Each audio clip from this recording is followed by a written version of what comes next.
Hi, one of the requirements of this course is that we should also do a brief look at other non-Western religions.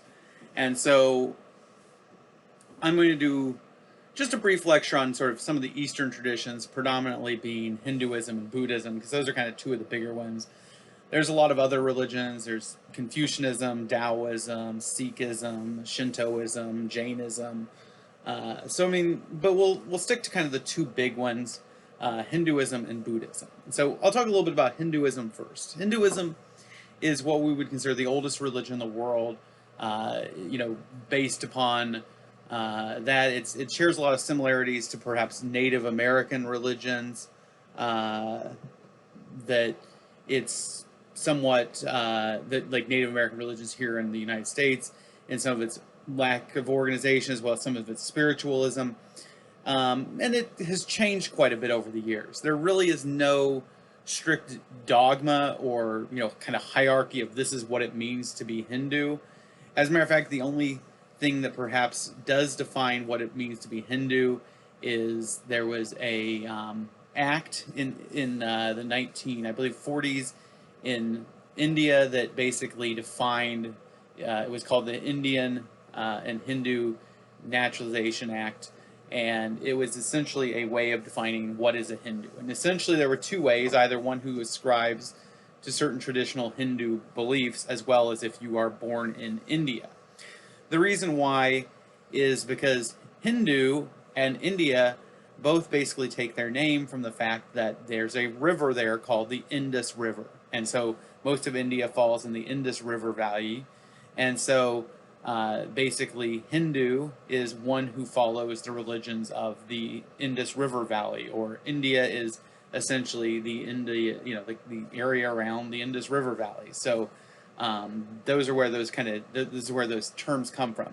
So to a large degree, to be a Hindu is to be from India, and so even within that tradition, there are different beliefs within it. Now, as far as Hinduism goes, we might just hit a few of the core ideas. Essentially, Hinduism believes that there is a, they believe in a path of rebirth, of death and rebirth. They believe that essentially we're trying to escape that process. And in this life, if we do very well, we may come back again in a higher form, which may give us the opportunity to get closer and closer to escaping this cycle of death, birth, and birth, death, and rebirth. And so they do believe that, for example, maybe this year maybe you come back in one life and you're a beetle. In the next life, you've done really well as a beetle. You've lived a really good life, and maybe you get to move up to being a dog or a human. And even within the human instantiations, they believe that kind of there are cycles of life, and when you're a kid, your job is to be a kid, and when you're an adult, your job is to be middle age, your job is to raise a family and to participate in the government. And as you get older, your job is to be spiritual.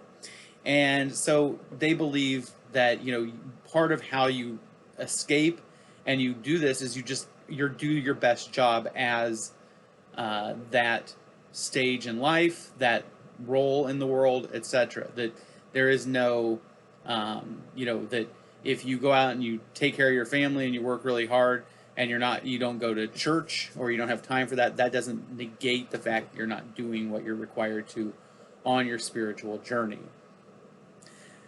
So the idea there, though, is that they have a concept in India called a caste system. And the caste system is born out of that idea, though, that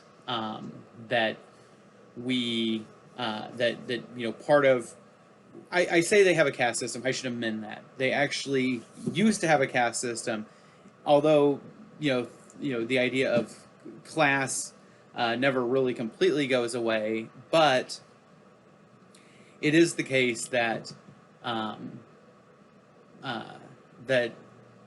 class system has never completely gone away, but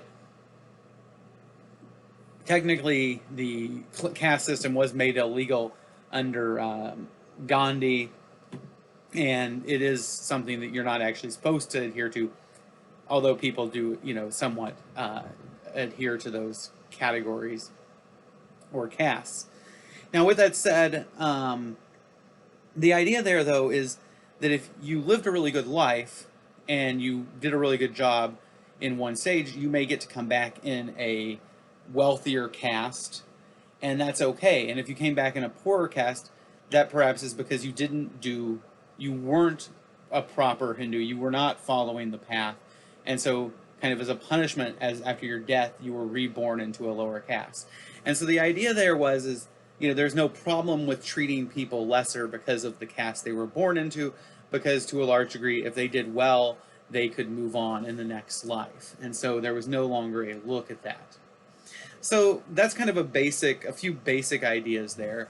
As far as it goes, Hinduism's had different beliefs, but it also, I think that at the end of the day, the idea in Hinduism is, I was going to say, I might mention the idea they have lots of gods, or so is the claim. Technically, Hindus will tell you that there is actually only one God, but God comes in different forms, or they're called avatars. And most of you are familiar with an avatar from having maybe played a video game, or you have one on your phone.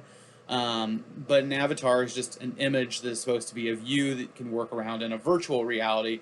But in this case, an avatar is basically a version of God that becomes and interacts in the physical reality. And so the idea there is God can be one, but have many different avatars. And so when you see different gods, it's the same God, they would say, but it is different avatars of that God. It's different instantiations, different incarnations. They would even say Jesus is an incarnation of God. It's just they don't believe he's the only incarnation of God. And so they would just say that that is an avatar of God. Now, as far as it goes, I think the thing that I always like to point out with Hinduism is kind of this belief that part of what they do is they do yogas, and there's different types, but the basic idea there is that they are trying to escape this reality. And this reality is one in which they have a certain sense of consciousness or selfness. And I was at a Vedic temple or whatever in St. Louis once, and while in college, and the priest or whatever, the kind of monk or priest, whatever it was, that was sort of the leader of that group, he was talking to us, and his basic stance was that he said the way the world was created was essentially that all of the world was one. It was just everything was. There was no concept of me, you, or anything else. And it just was. And at one point, the concept that the world realized, it said, I am one. I am united. I am one. Well, as soon as it had the thought that I am one, it had a sense of consciousness, a sense that there could be something other than one. And in the process, it was like a piece of glass. As soon as it did that, shatters. And as soon as it shatters, all of reality splinters. And that's where we're at today, where we have lots of beings that all have a concept of who they are. They all have a concept of self. They all have a concept of what it is. And so the idea is, in Hinduism, is that you need to lose that sense of self, that sense of consciousness, and eventually get to a point where you just are. That you cease to be or aware. Even if you're aware of, like, I am not just me, I am part of something larger, that still has a sense of consciousness.